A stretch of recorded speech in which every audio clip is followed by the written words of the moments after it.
శ్రీనివాసరావు గారు మళ్ళీ వస్తాను మీ దగ్గరికి. మనతోటి సయ్యద్ రఫీ గారు ఉన్నారు, తెలుగుదేశం పార్టీ రాష్ట్ర అధికార ప్రతినిధి. రఫీ గారు గుడ్ ఈవినింగ్ అండి. గుడ్ ఈవినింగ్ అండి. సో రఫీ గారు, వినుకొండ నియోజకవర్గంలో ఇద్దరు వ్యక్తుల మధ్య జరిగినటువంటి ఆ కక్షపూరితమైన వాతావరణం నిన్న మారణ హోమానికి దారితీసింది. ఓ వ్యక్తిని అత్యంత దారుణంగా ఒక వ్యక్తి చంపటం.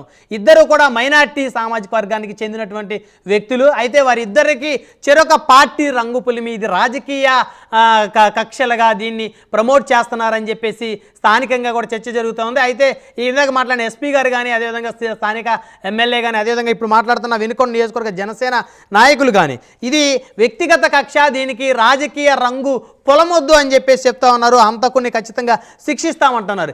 ఎలా చూడాలి ఇలాంటి దురదృష్టమైనటువంటి చర్యలు రఫీ గారు? నమస్కారం బ్రహ్మనాయుడు గారు, మీకు అలాగే ప్యానల్లో ఉన్నటువంటి మిత్రులకి, ప్రైమ్ లైన్ వీక్షకులకు శుభసాయం. సార్, జగన్మోహన్ రెడ్డి శ్మశానంలో బొగ్గులు ఎరుకునే పనికి ఒడిగట్టారు. వాళ్ళ పార్టీ నాయకులు ఒకళ్ళు చంపుకునే స్థితికి వెళ్ళిపోయారు. ఒకళ్ళ రాసలీలు ఒకళ్ళు బయట పెట్టుకునే స్థితికి వెళ్ళిపోయారు. ఒకళ్ళ అవినీతి ఒకళ్ళు వెలికి తీసి బయట పెట్టుకునే స్థితికి వెళ్ళిపోయారు. జగన్మోహన్ రెడ్డి అనేటువంటి ఒక ముఖ్యమంత్రి ఈ రాష్ట్రంలో నరమేధం జరిగిన, రేపులు జరిగిన, లూటీలు జరిగిన, భూ ఆక్రమణలు జరిగిన నోరు మెదపని వ్యక్తి. అనేక సంఘటనలు, అనేక ఉదంతాలు. సుబ్రహ్మణ్యం అనేటువంటి ఒక దళిత డ్రైవర్ని చంపి డోర్ డెలివరీ చేశాడు అనంతబాబు. అప్పుడు ఏమైంది? జగన్మోహన్ రెడ్డికి రాష్ట్రపతి ఈ దేశంలో ఉన్నాడు అనేది గుర్తు రాలేదా? మాచర్ల గ్రామం నుంచి పిన్నెల్లి చేసినటువంటి అరాచకాలకి 100 ముస్లిం మైనార్టీ కుటుంబాలు ఆ ఊరు విడిసి తలా ఒక చోట తలదాచుకున్నప్పుడు ఈయనకి సామాజిక న్యాయం గుర్తు రాలేదా? లా అండ్ ఆర్డర్ గుర్తు రాలేదా? ఇవాళ బయలుదేరాడు ఏదో తను పెంచి పోషించినటువంటి సైకోయిజం ఈ రాష్ట్రంలో ఇంకా ప్రతి చోట వ్యాపించి ఉంది. అది అంత తొందరగా పోతూ యువతలో వాళ్ళ మత్తుకు బానిసై, గంజాయికి బానిసై, డ్రగ్స్కి బానిసై యువత మొత్తం చెడిపోయింది. జగన్మోహన్ రెడ్డి చెడగొట్టాడు.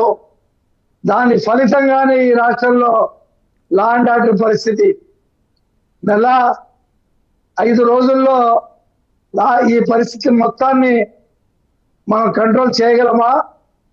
దారిలోకి తేగలమా? యువత మొత్తం పెడదారిని పట్టింది. జగన్మోహన్ రెడ్డి ఇంటి పక్కన సీతానగరంలో 3 కుర్రాళ్ళు, ఒక ప్రేమికుల జంట అక్కడికి వస్తే అతన్ని కొట్టి ఆ బాలిక మీద అత్యాచారం చేసి పారిపోతే ఇంతవరకు ఆ వ్యక్తుల్ని పట్టుకొని అరెస్ట్ చేయనటువంటి పరిస్థితి. తాడేపల్లి సమీపంలో అతని పేరేదో శ్రీనివాసరెడ్డి అనే నాకు గుర్తుంది. ఇలా అనేక సంఘటనలు.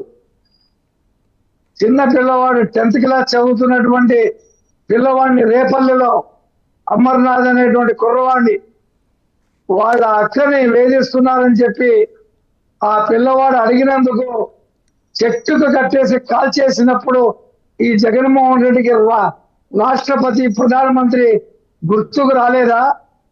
నోటి మాటతో ఖండించాడా? ఏ రోజైనా ఏ ఉదంతానైనా ఖండించిన పాపాన పోయాడా?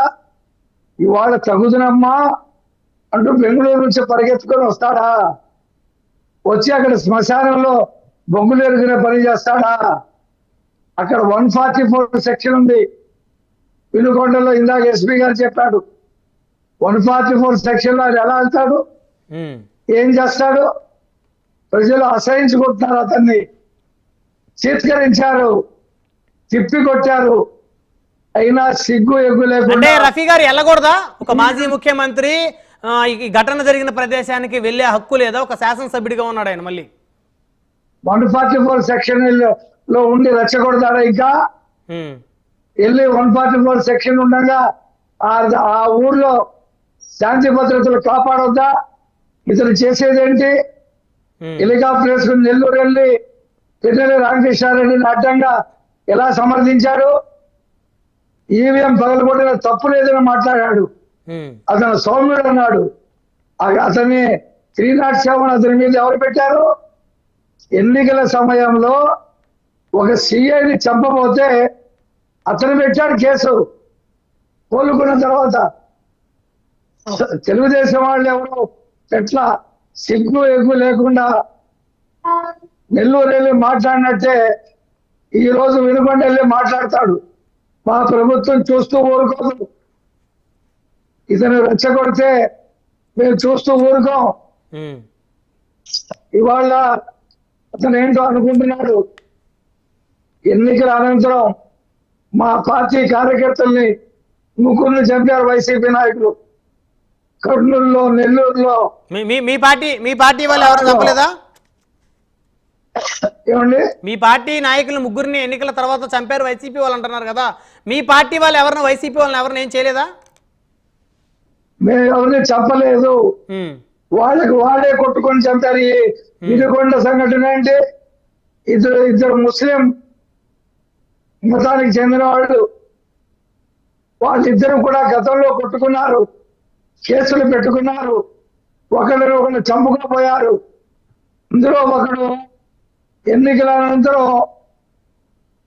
సందేట్లో సడేమిగా అని పసుపు కొండ కడువ కప్పుకున్నాడు. అధికారం మారిందని. ఇవాళ గతంలో అతను ఎవరు, ఇవాళ ఎవరు అనేది చూడాలి. వాళ్ళిద్దరు వైసీపీ నాయకులే.